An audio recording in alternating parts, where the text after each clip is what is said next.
Les méchants sont toujours méchants, les gentils, toujours gentils. Alma dans la sphère, chapitre 2.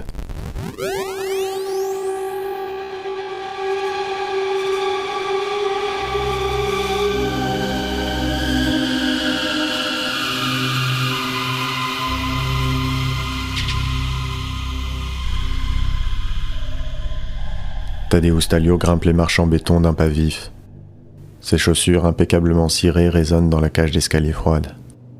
Aujourd'hui, comme la veille, le bâtiment est morne et inhospitalier. Rien ne le fera changer, pense Tadeusz Talio. Il croise un homme en costume, puis une femme en tailleur. Lui-même porte un ensemble 3 pièces tiré à 4 épingles. Ici, au ministère albanais des affaires Scopt et contentieux, tout le monde a le même uniforme. Ça ne dérange pas Tadeusz Talio. Il aime s'habiller convenablement pour la journée. Il aime constater que ses pairs en font autant.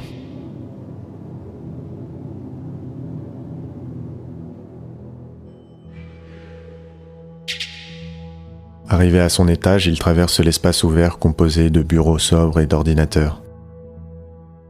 Des hommes et des femmes y travaillent dans un silence de cathédrale. La moquette grise, les murs nus, les chaises éparses occupées une fois sur 3. Arrivé à la machine à café, il salue 2 de ses collègues appuyés sur un manche debout, le teint jaunâtre et légèrement cireux, l'air morne.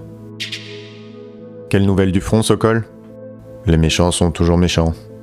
Les gentils, toujours gentils, répond l'intéressé, les yeux dans le vague.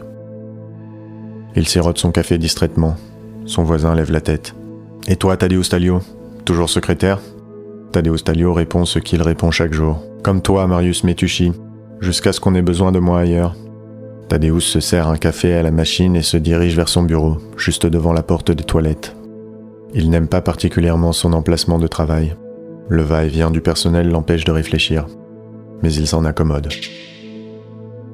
Sans perdre une minute, Tadeusz Talio allume son ordinateur et rentre son mot de passe. Tadeusz Talio, avec majuscules, espace et accent. Il ouvre un fichier et commence à taper sur son clavier. Il tape quelques mots sur cette ligne, en enlève quelques-uns sur une autre. Puis il enregistre les modifications, ferme le fichier, en ouvre un autre et recommence. Autour de lui, chacun exécute la même tâche. C'est le quotidien du secrétariat général. L'huile des rouages de la machine Scopt, comme on lui a dit et répété. Tadeusz Talio lève les yeux de son écran. En face de lui, Marius Metuchy est concentré sur son fichier. Drôle de journée, n'est-ce pas ? Marius Metuchy s'arrête et le contemple un instant. Son regard semble fixer la porte des toilettes derrière Tadeusz Talio plutôt que Tadeusz Talio lui-même. « Cette journée n'a rien de drôle, dit-il. »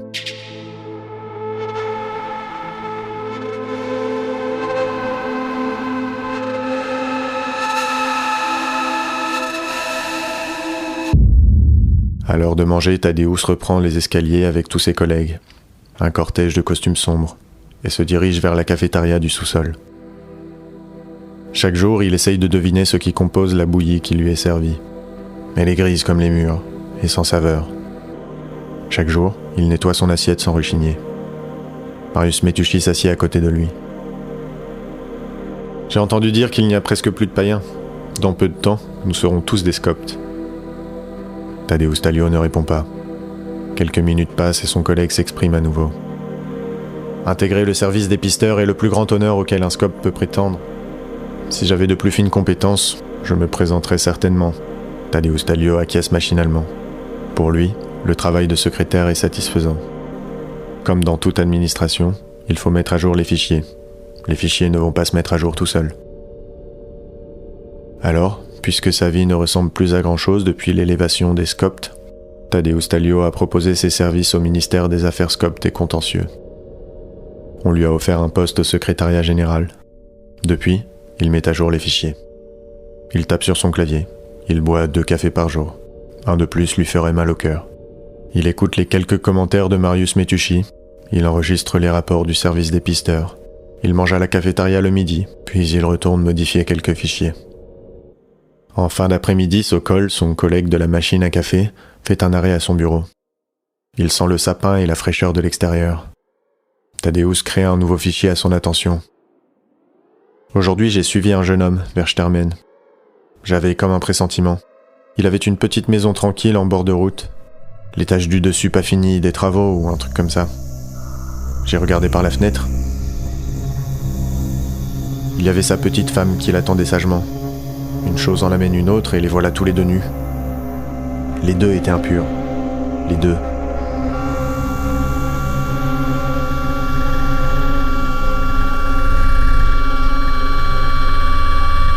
Tu notes ce que je dis ? Tadeusz Talio acquiesce. Il a tapé chaque mot avec attention. Heureusement, j'avais pris mon matériel avec moi. J'ai pu les purifier sans encombre. Tiens, leurs pièces d'identité. Tu pourras les transmettre au service recensement. Je pense que les deux survivront. Tadeusz regarde les 2 cartes laminées tachées de sang que Sokol a posées sur son bureau. Il ouvre un tiroir, sort un petit sachet en plastique et les glisse dedans. Sokol termine son rapport sans plus de détails et Tadeusz Talio clôture son fichier. À la fin de la journée, il grimpe les escaliers et passe à l'étage du dessus. Le service recensement est en tout point similaire au secrétariat général. Tadeusz marche entre les bureaux, scrutant chaque visage concentré derrière son écran. Il repère l'employé à qui il transmet généralement les pièces d'identité récoltées par Sokol pour le recensement. La jeune femme est penchée sur une calculette à côté de son ordinateur. Tadeusz Talio l'observe un moment. Elle tapote des chiffres, puis prend une pause pensive. Elle reporte alors ses résultats sur son ordinateur, puis elle recommence. Au bout de la 4e fois, Tadeusz Talio se demande ce qu'elle peut bien recalculer indéfiniment de cette façon. Le service recensement et le secrétariat général ont l'air de fonctionner de la même manière, en fin de compte, avec une calculette en plus. Mariana Mara ? La jeune femme lève les yeux vers Tadeusz Talio. Celui-ci tend le sachet contenant les 2 pièces d'identité tachées de sang. Pouvez-vous enregistrer ça au nom de Sokol Sokovic ? Mariana Mara prend le sachet et adresse un sourire lumineux à Tadeusz. De nouveaux scopes, 2 âmes purifiées. Elle est sincèrement ravie. Elle n'oublie pas de louer le Christ et demande à son collègue s'ils ont survécu. Tadeusz de répondre. Sokol avait l'air de dire que oui. On ne sait jamais depuis le changement de méthode, mais vous n'avez qu'à mettre que oui. Mariana Mara acquiesce. Elle tapote le clavier de son ordinateur pour entrer ses nouvelles données. Puis elle tape quelques chiffres sur sa calculette. Elle prend la même pause pensive que Tadeusz Talio a observée avant de l'interrompre. Il se demande ce qu'il peut bien y avoir à calculer dans les informations qu'il lui a données. Sans demander son reste, il reprend les escaliers et sort du bâtiment dans la fraîcheur de la soirée.